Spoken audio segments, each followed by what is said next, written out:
안녕하십니까. 에듀앙다크 운영자 강쌤입니다. 자, 이번 시간에는 에너지관리 기능사 실기필답형 기출문제 2013년도 1회차 한번 보도록 하겠습니다. 문제 1번. 온수방열기의 유입온도가 90도시, 유출온도가 70도시, 실내온도가 18도시이고 방열개수가 7kcal/m 자승 도시일 경우 방열기 방열량 kcal/m 자승를 계산하시오 라고 돼 있네요. 자, 그래서 1번 문제 같은 경우는 교재 38페이지를 참고하시면 돼요. 관련 공식이 나오는데 거기에 보시면 이런 공식이 나옵니다. 밑에 해설 참고하셔도 돼요. Q는 K 델타 T라는 공식이 나올 거예요.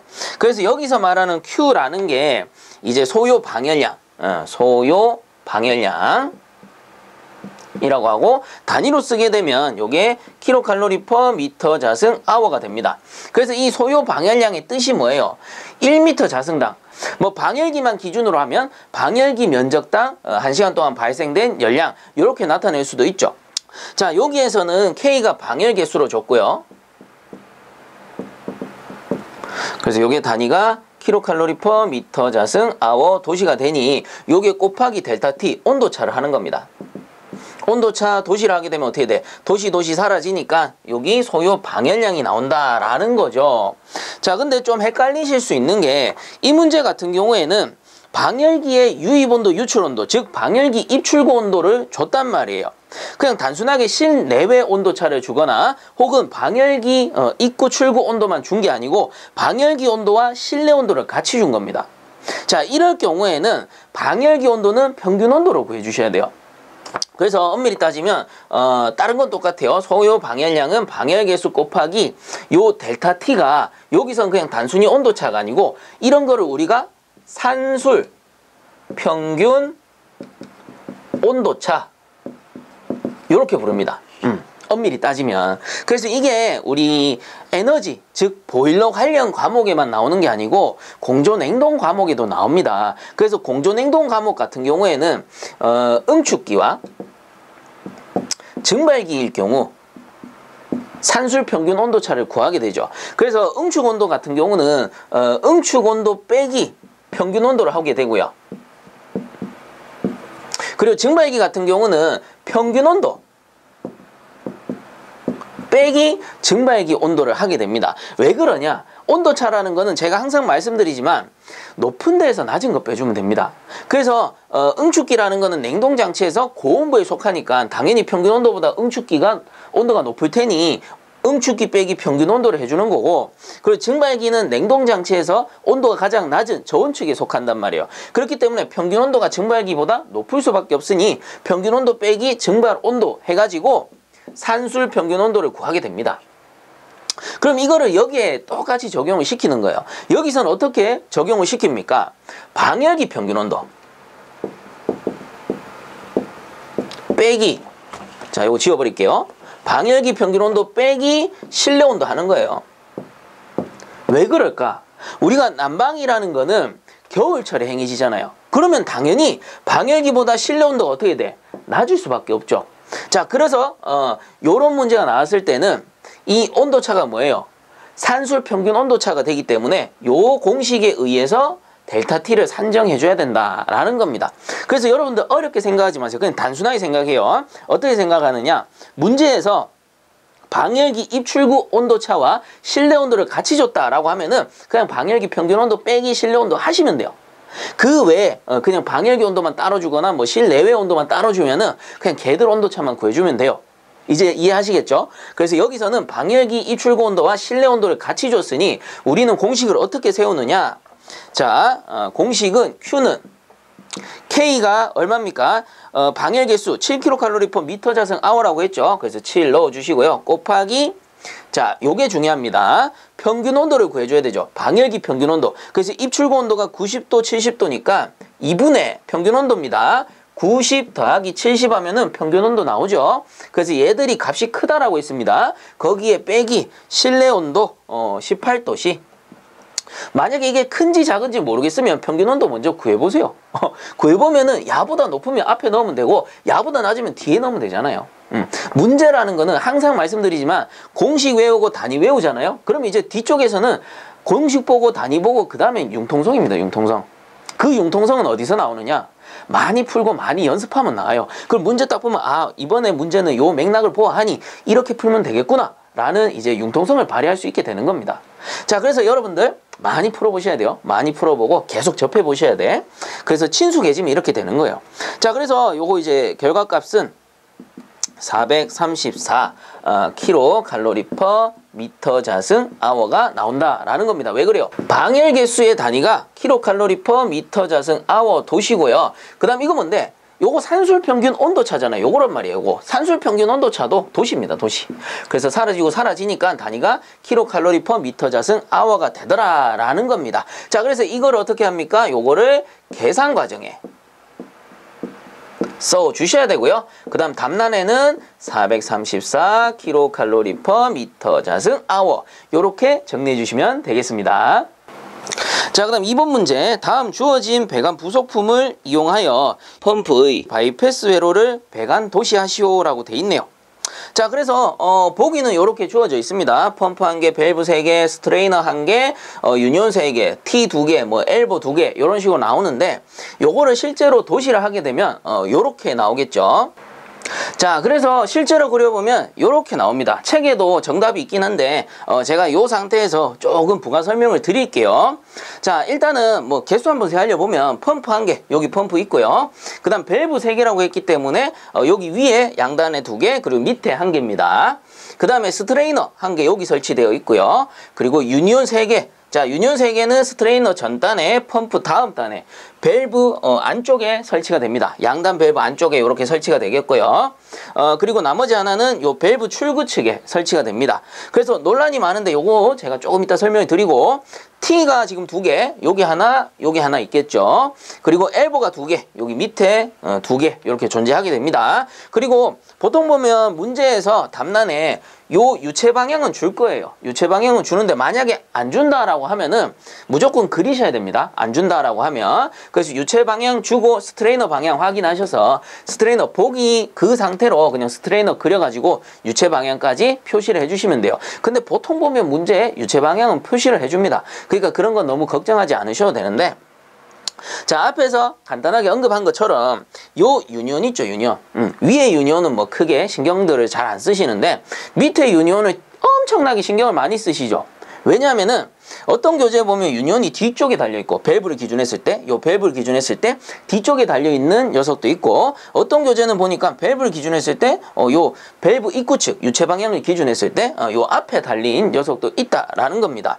그래서 저도 요런 거 이제 처음에 몰랐을 때는 뭐 알아보고 했는데 그 결론은 이겁니다. 이 많은 전문가들한테 자문을 구해보니 결론은 이 유니온 방향은 사실상 크게 의미 없답니다.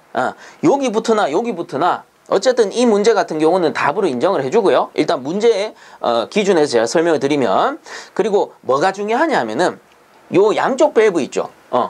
요 위에 스트레이너는 펌프 무조건 전단에, 당연하죠. 스트레이너는 이물질 제거 장치니까 펌프 전단에 설치가 돼야 되겠죠. 그리고 양단에 유니온 설치해주고 요 위에 게이트 밸브 2개가 있는지 이게 중요하다라고 합니다. 그래서 얘들 2개가 만약에 위치가 바뀌거나 잘못 들어가거나 하면은 오답 처리되고 요 밑에 유니온 같은 경우는 여기부터나 어차피 점수 받을 수 있다라고 합니다. 관련 문제에 대한 이 전문가분들의 의견을 들어보면 근데 이제 이런 의견도 있어요.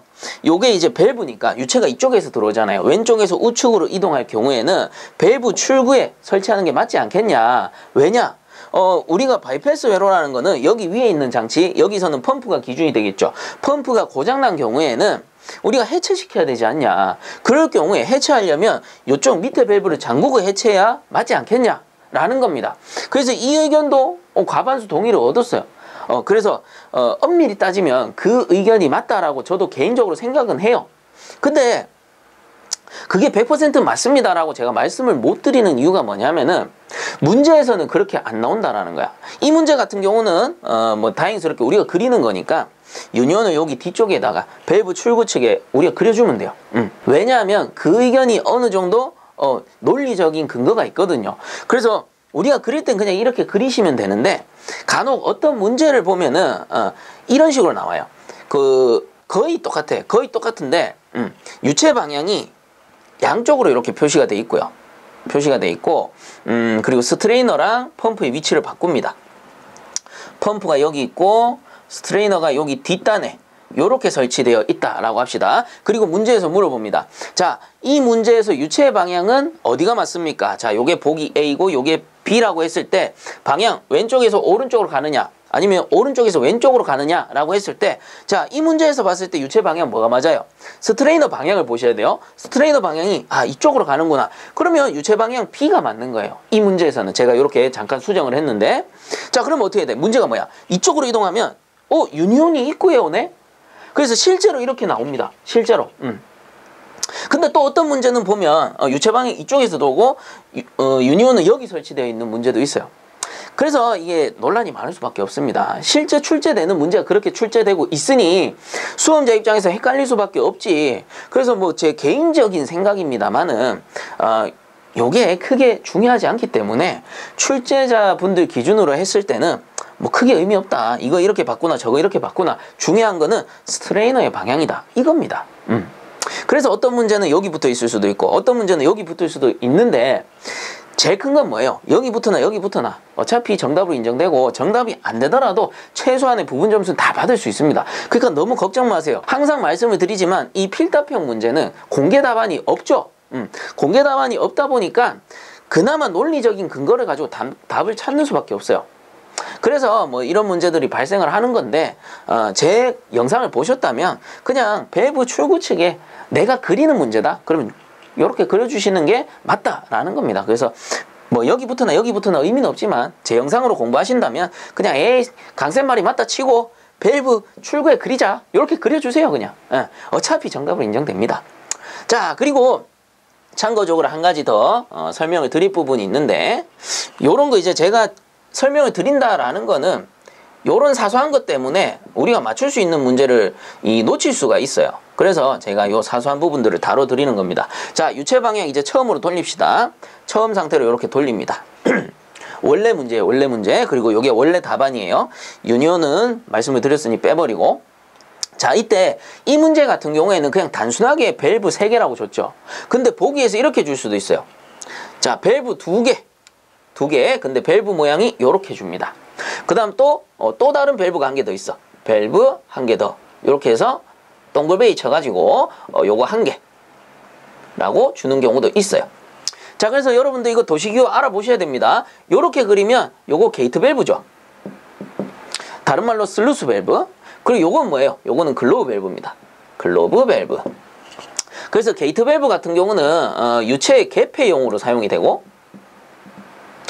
글로브 밸브는 구조상 스톱 밸브이기 때문에 유량 조절용으로 사용됩니다. 뭐 조정 뭐 어떻게든 똑같죠.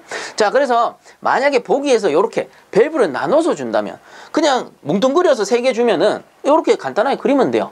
근데 우리가 게이트 밸브와 슬루스 밸브를 나눠서 주게 되면 당연히 우리가 구분을 해서 설치를 해야 되겠죠. 그래서 통상적으로 요 주 라인이 게이트 밸브 2개가 들어갑니다. 게이트 밸브 이렇게 2개가 들어가요. 그리고 보조 라인이 글로브 밸브 1개가 들어가요.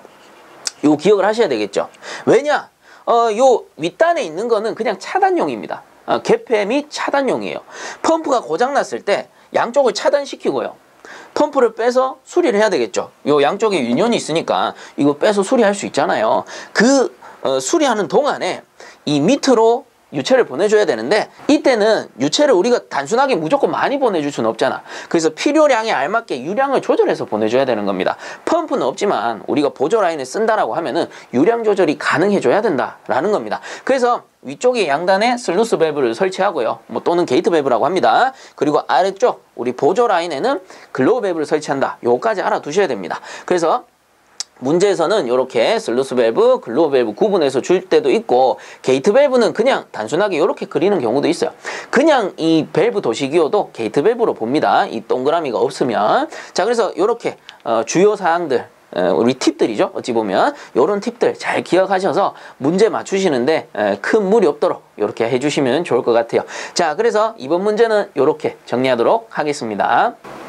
자, 그 다음 3번 문제. 다음의 내용 중에서 사용되는 공구 명칭을 쓰시오라고 했는데 야, 이 문제 상당히 자주 출제가 되고 있죠. 그래서 동관용 공구를 얘기하는 건데 하나씩 살펴보면 동간 원형 복원 공구, 동간을 원형으로 돌리는 공구, 사이징 툴이라고 했었고요. 그 다음에 나번, 동간 전용 절단 공구, 커터인데 튜브 커터 이렇게 적어주시면 되고요. 그 다음 다번에 동간 나팔관 작업 공구, 그래서 나팔관을 낼 때 사용하는 거를 우리가 플레어링 툴이라고 했죠. 그래서 플레어링 툴 이렇게 적어주시면 되겠습니다. 그 다음 라번에 동간 거스러미를 제거하는 공구, 리머였고요. 그 다음 동간 확관용 공구, 익스펜더였죠. 자, 그래서 이런 문제 이제는 틀리시면 안 됩니다. 자, 그 다음 4번 문제. 연돌 높이가 50m, 배기가스의 평균 온도가 200도씨, 외기 온도가 25도씨, 대기의 비중량이 1.29, 가스의 비중량이 1.34이다. 이 경우 이론 통풍력은 몇 미리 H2O인가? 라고 돼 있네요. 그래서 뭐 H2O라고도 쓰고 아쿠아라고도 쓰죠. 자, 그리고 이 문제 이전에 한번 나왔던 겁니다. 그래서 교재에서는 74페이지 내용을 참고를 하시면 된다라고 말씀을 드렸고, 이전에 아주 상세하게 제가 설명을 해드렸기 때문에 상세 설명은 제한하도록 하는데, 혹시나 궁금하신 분들, 아직 못 보신 분들은 제 카드 남겨드릴 테니까 한 번씩들 보고 오시기 바라고요. 그래서 이 문제 같은 경우에는 온도와 비중량을 같이 줬네요. 그럼 어떤 공식 쓰면 됩니까? 이론 통풍력 Z는 273 곱하기 H에 273H 그대로 쓰셔도 되고요. 그 다음에 TA 분의 RA 마이너스 TG 분의 RG가 됩니다.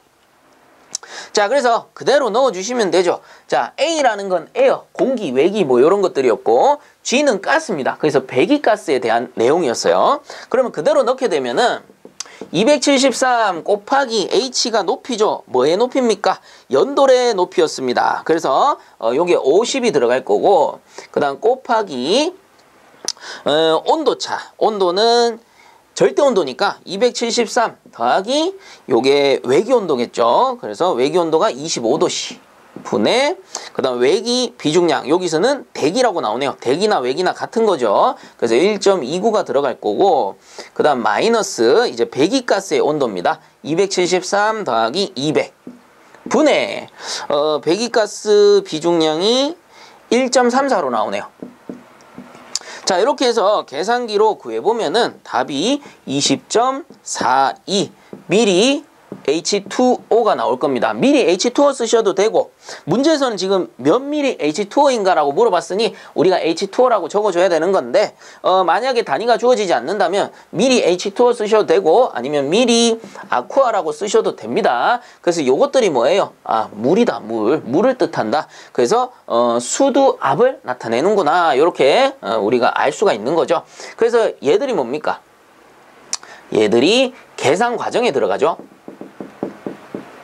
계산 과정에 들어가고, 그리고 요게 답란에 20.42 미리 H2O 요렇게 적어주시면 되겠습니다.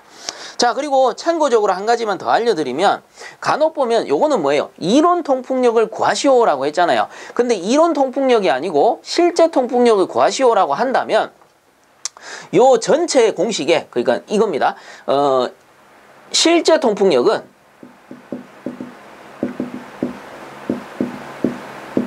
이론 통풍력 곱하기 0.8이에요.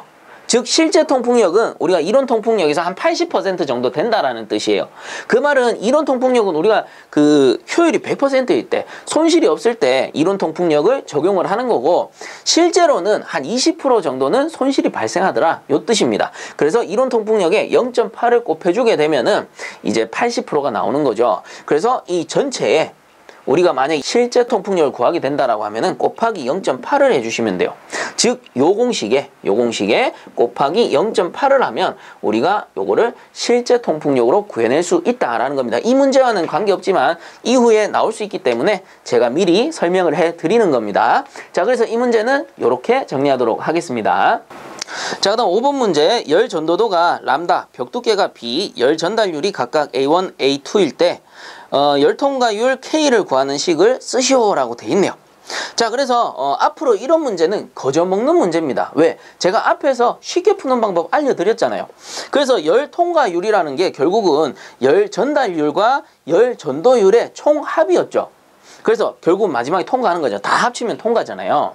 자, 이때 열 전달율이라는 거는 자, 무조건 열 전달이라 함은 A분의 1로 풀어라 라고 했고요. 이때 A라고 나올 수도 있고 알파라고 나올 수도 있다라고 했습니다. 그래서 이게 열 전달율이었죠. 그 다음에 열 전도가 나오면 무조건 람다분의 L이다 라고 했습니다. 그래서 이게 L이 문제에 따라서 두께 D로 나올 수도 있고 아니면 지금처럼 B로 바뀌어서 나올 수도 있다라는 건데 요것만 잘 구분을 하시면 돼요. 자, 그래서 결국은 어떻게 구합니까? 자, 일단 A1, A2 주어졌죠. 얘들이 뭔데? 열 전달율이라고 문제에 나와 있잖아요. 그래서 우리가 예상컨대 이거는 뭐 공기부겠구나, 기체부겠구나 이렇게 우리가 예측할 수 있겠죠. 왜? 전달이라는 거는 유체에서 고체까지니까. 그래서 양쪽이 전부 뭐예요? 요거는 유체에서 고체, 고체에서 유체. 그래서 열 전달률이 나오는구나 이렇게 예상을 할 수 있는 겁니다. 문제에서 안 주더라도. 그리고 요 가운데 부분 뭐겠어? 고체에서 고체가 되겠죠. 그럼 뭐 벽이 되겠네. 이렇게 예상까지 할 수가 있는 겁니다.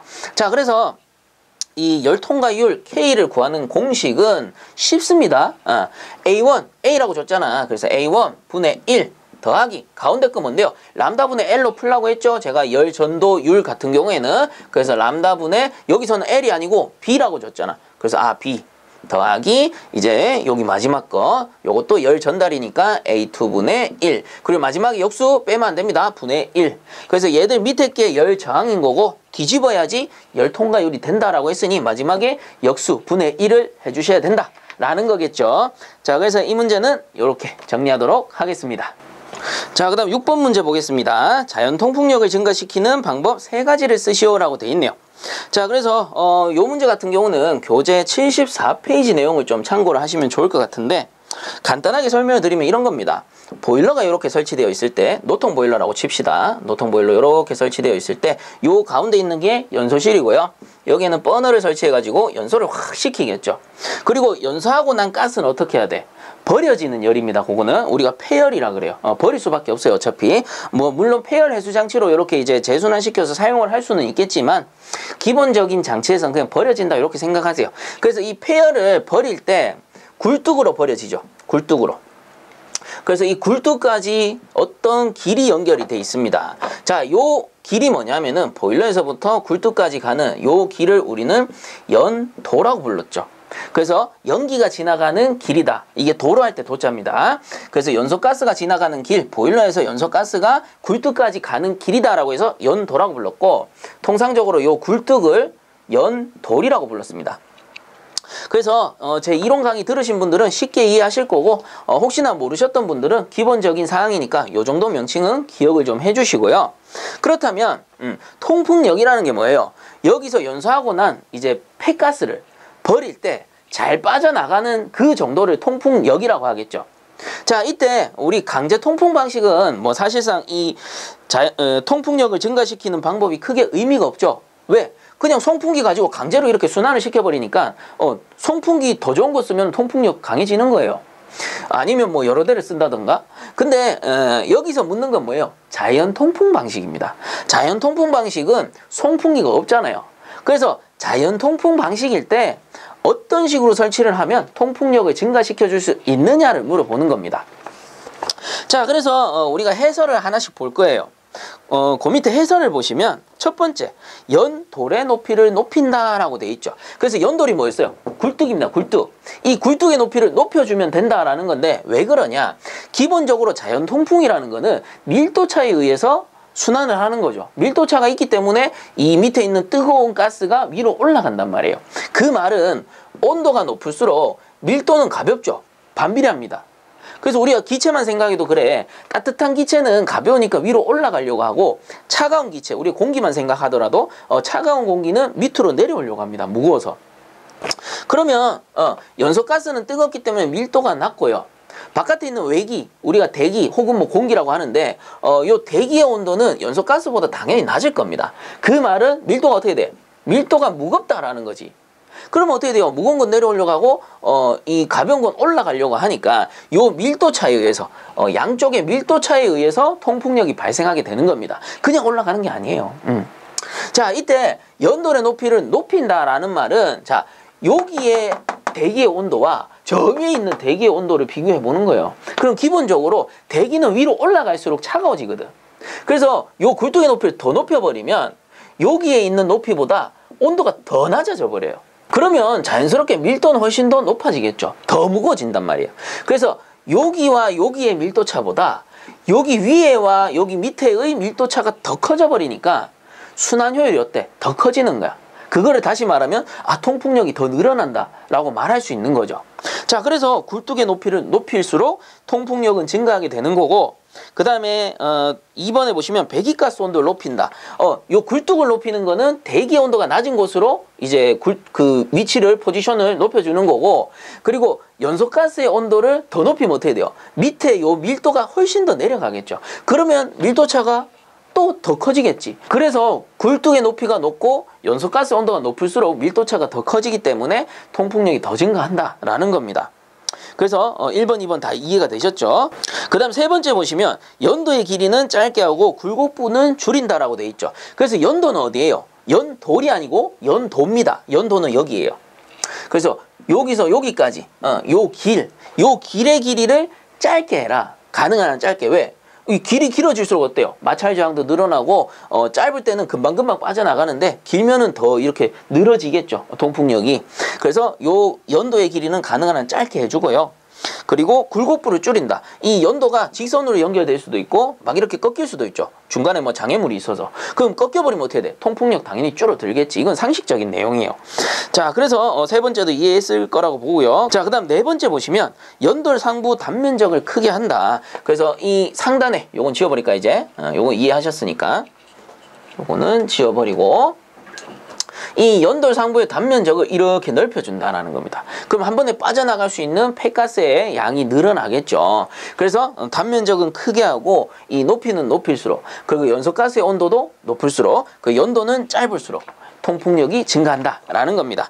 그래서 6번의 정답 보시면 연돌의 높이를 높인다, 배기가스 온도를 높인다, 연도의 굴곡부를 줄인다, 이런 식으로 정리해 주시면 되는 겁니다. 그래서 해설의 내용하고 조금 다를 수도 있지만 3번 같은 경우는 제가 정답을 적기 좋으라고 일부러 줄여서 써드린 겁니다. 그래서 여러분들이 보고 정확하게 이해하셨다면 정확하게 적으시면 되고, 나는 이 긴 내용이 이해가 안 간다 그러면은 좀 융통성 있게 이렇게 줄여서 쓰셔도 된다라는 겁니다. 어차피 특징이 맞으면 되는 거거든요. 자, 그래서 6번 문제 이렇게 정리하도록 하겠습니다. 자, 그 다음 7번 문제 보겠습니다. 가스보일러 하연 검출기의 종류를 보기에서 골라 번호를 쓰시오라고 돼 있네요. 그래서 일단 정답은 2번, 4번, 5번입니다. 그래서 PBS 셀, 자외선, 광전관, 프레임 로드가 답이 되는데, 그렇다면 쌤 1번, 3번은 왜 안 되나요? 자, 그래서 1번 같은 경우 CDS 셀인데 황화 카드뮴 셀이라고도 불러요. 해설해보면 나오죠. 그래서 이 CDS 셀 같은 경우는 가스 보일러가 아니고 중류 보일러에 사용이 되고요. 그 다음 3번에 보시면 적외선 광전관이라고 나오죠. 그래서 쌤 자외선 광전관도 있고 적외선 광전관도 있는데 자외선은 쓰면서 적외선은 왜 안 써줍니까? 라고 질문할 수 있죠. 자, 그래서 일단 요지는 가스 보일러는 자외선 광전관을 쓴다, 이렇게 알아두시면 좋고요. 그 이유는 뭐냐면은 자외선과 적외선 광전관을 비교했을 때 기본적으로 자외선의 빛 에너지가 훨씬 큽니다. 그렇기 때문에 적외선을 설치하는 것보다 자외선을 설치했을 때 그 빛의 그 감지 감도가 훨씬 좋아요. 그러니 굳이 적외선을 쓰지는 않는다라고 보시면 되고, 자, 그러므로 가스보일러 하연 검출기 같은 경우에는 자외선 광전관을 쓰는구나, 이렇게 이해해 주시면 좋을 것 같습니다. 자, 그래서 7번 문제 답은 2번, 4번, 5번 PBS 셀, 자외선 광전관, 프레임 로드, 이렇게 정리해 주시면 좋겠습니다. 자, 그 다음 8번 문제 보일러 출력이 2만 kcal/h이고 연료의 발열량은 10,000kcal/kg, 효율이 80%일 때 시간당 연료 소비량 kg/h를 계산하시오라고 돼 있네요. 자, 그래서 이런 문제도 좀 많이 풀다 보면은 딱 느끼실 겁니다. 거저주는 문제네, 보너스네, 이렇게 느끼게 되실 거예요. 왜냐하면 이미 앞에서도 몇 번 풀어봤고요. 앞으로도 정말 지속적으로 나오는 문제들입니다. 자, 그래서 딱 보면 키워드가 있죠. 효율이 80%? 그러면 효율 구하는 공식 가지고 오면 되겠네. 그래서 보일러 효율 이타는 GF의 HL 분의 G의 H2-H- 라고 했었잖아요. 자, 그래서 이게 뭐였어요? 보일러 효율은 연료 사용량에다가 저희 발열량, 이거 뭐예요? 저희 발열량으로 나올 수도 있고 발열량 혹은 고위 발열량으로 나올 수도 있는데 그냥 넣어주시면 돼요. 그대로 주어진 값대로 넣어주시면 된다라고 했었죠. 그래서 이게 저희 발열량이었고, 그 다음 G는 증기량 혹은 급수량, 그 다음 H2-는 증기 엔탈피, H-는 급수 엔탈피라고 했었습니다. 자, 그래서 이제 조건을 넣어보려고 하는데 보안이 조건이 조금 달라요. 일단 연료 발열량 줬어. HL은 줬고 효율 줬고요. 그리고 구하고자 하는 게 이 GF입니다. 사용 연료량이라고 했으니까. 근데 보니 뭐 증기량이라든가 증기 엔탈피 뭐 이런 걸 안 줬죠. 대신에 뭘 줬어요? 보일러 출력을 줬습니다. 그래서 우리 이전에도 한번 봤었는데 유효열의 개념이 있었죠. 유효열 또는 유효 출력이라고 있습니다. 그래서 유효열 Q는 G의 H2-H-로 구할 수 있다라고 했죠. 그래서 요 공식 대신에 요 Q를 어디? 여기다가 넣으면 되는 거예요. 그러면 공식이 어떻게 바뀌죠? 이타는 GF의 HL 분의 요거 대신에 Q가 올라가게 됩니다. 자, 그래서 이게 뭐예요? 그 문제에서는 현재 요 문제에서는 보일러 출력, 그래서 2만 kcal/h가 바로 요 Q가 된다라는 겁니다. 자, 그래서 요 공식 그대로 풉시다. 가지고 와서 한번 풀어보면 일단 보일러 효율이 80%, 요 이타죠. 이타가 80인데 100 나눠서 0.8로 넣어주셔야 돼요. 그래서 0.8은 GF는 우리가 구해야 될 값이고 곱하기 저희 발열량이 여기서 그냥 연료 발열량이라고 줬죠. 그럼 그대로 넣습니다. 만 분의 보일러 출력 2만, 요렇게만 넣어주시면 돼요. 그리고 이제 우리가 요 GF를 구해야 되니까 이항해 주시면 되죠. 그래서 GF 넘어갑니다. GF는 0.8이 내려옵니다. 0.8 곱하기 만 분의 2만. 자, 이렇게 풀 수 있다라는 겁니다. 그래서 뭐 간단하게 단위 환산 한번 해보면 얘가 kcal/h고요. 요 밑에 있는 게 발열량이니까 kcal/kg이 되겠네요. 그리고 효율은 단위가 없다라고 했습니다. 자, 그래서 얘들만 환산해주면 되니까 kcal 사라지고 kg 올라가니 시간당 소요 열량 kg/h가 되겠다라는 겁니다. 자, 그래서 요거 답 구해보면 얼마가 나옵니까? 2.5 나오네요. 2.5 kg/h 해서 우리 계산 과정 요거 적어 주셔야 됩니다. 계산 과정. 그래서 뭐 위에서부터 이렇게 차례대로 유도 공식까지 써주셔도 되고 최소한 요 밑에 공식은 써주셔야 된다라는 거고, 답란에는 2.5 kg/h 이렇게 적어주시면 되겠죠. 자, 그 다음 9번 문제. 동력나사 절삭기 종류 3가지를 쓰고 한 번에 3가지 작업을 할 수 있는 절삭기 명칭을 쓰시오라고 돼 있네요. 자, 그래서 이 부분은 제가 이론 강의에서도 요거 종류 묻는 문제 꼭 나옵니다 라고 말씀을 드렸던 부분이에요. 자, 그래서 동력나사 절삭기 종류 3가지는 오스터, 다이헤드, 호브였죠. 그래서 요 3가지 적어주셔야 됩니다. 오스터식, 다이헤드식, 호브식 이렇게 적어주시고, 그리고 한 번에 3가지 작업을 할 수 있는 절삭기의 명칭은 다이헤드식이에요. 그래서 요거를 다이헤드형 동력나사 절삭기 뭐 이렇게 부르는데, 실제로 우리가 보게 되면 나사를 절삭하는 그 나사 절삭부가 있고요. 그리고 파이프를 커팅할 수 있는 커터도 달려있고, 그리고 리머 작업을 할 수 있는 리머도 가장 사이드 부분에 달려 있습니다. 그래서 이 부분은 제가 사진으로 첨부를 해드렸으니까 참고해서 봐주시면 좋을 것 같습니다. 자, 그 다음 10번 보겠습니다. 온수 난방 방식에서 배관 방식과 온수 공급 방식에 따른 종류 2가지를 쓰시오라고 돼 있네요. 자, 그래서 이 문제 같은 경우는 교재 43에서 46페이지 내용을 참고하셔도 되고요. 밑에 해설에 상세하게 제가 다뤄드렸으니까 해설을 보셔도 됩니다. 그래서 일단 저랑 같이 해설을 먼저 보면 순환 방식에 따라서 자연순환식과 강제순환식으로 나눌 수 있고요. 이 자연순환식과 강제순환식은 뭐예요? 펌프가 있냐 없냐였죠. 그래서 중력으로 환수하게 되면 자연순환식, 그 다음에 펌프를 이용하면은 강제순환식이었습니다. 그 다음 배관 방식에 따른 분류라고 해서 주관이 하나인 경우에는 단관식, 주관이 두 개인 경우에는, 주관이 두 개라는 거는 송수관과 한수관이 구별되어 있는 거겠죠. 그래서 두 개인 거는 복관식이라고 했었고요. 그 다음 온수 공급 방식에 따라서 위로 보내주냐 아래로 보내주냐에 따라서 상향식과 하향식이 있었습니다. 자, 그리고 여기에는 빠진 내용인데 한 가지를 더 추가시켜 드리면, 우리 온수 보일러의 온수 온도에 따라서 고온수식과 저온수식으로 나눌 수 있었다라고 했죠. 그리고 이 온수 온도의 기준은 100도씨라고 했습니다. 그래서 100도씨보다 높으면 고온수식이라고 봤고 100도씨보다 낮으면 저온수식이라고 봤다라고 했었죠. 그래서 제가 상세하게 다뤄드리는 이유는 이런 문제도 아주 잘 나오는 편이에요. 그래서 공급 방식, 뭐 순환 방식, 배관 방식, 온수 온도에 따라서 뭐 이런 식으로 문제에 자주 출제가 되니까 꼭 기억을 해주시면 좋겠다라는 겁니다. 자, 그래서 문제로 돌아가서 배관 방식에 따라서는 단관식과 복관식으로 나누게 되고요. 온수 공급 방식에 따라서는 상향식과 하향식으로 나누게 된다 라는 겁니다. 자, 이렇게 정리를 해주시면 되고요. 이번 영상도 여기서 마무리하도록 하겠습니다. 본 영상이 도움되셨다면 구독과 좋아요 한 번씩 부탁드리겠습니다. 자, 수고들 많이 하셨습니다.